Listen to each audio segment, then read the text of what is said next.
ఆది భిక్షువు వాడినేది కోరేది,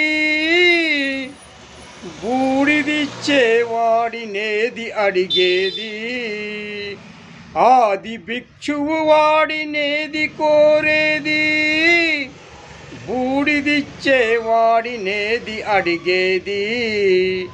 జాబు ఇమ్మని నేను ఏది అడిగేది, గ్రూప్స్ ఎగ్జామ్స్ లీకేజీలవుతున్నా పట్టించుకోలేని ప్రభుత్వాలున్న ఈ కాలంలో ఆది భిక్షువు వాడినేది కోరేది, జాబ్స్ ఇవ్వని ఆ దేవుళ్ళను ఏది అడిగేది. ఏది కోరేది, ఏది అడిగేది. ఆది భిక్షువు వాడినేది కోరేది, బూడిదిచ్చేవాడినేది అడిగేది.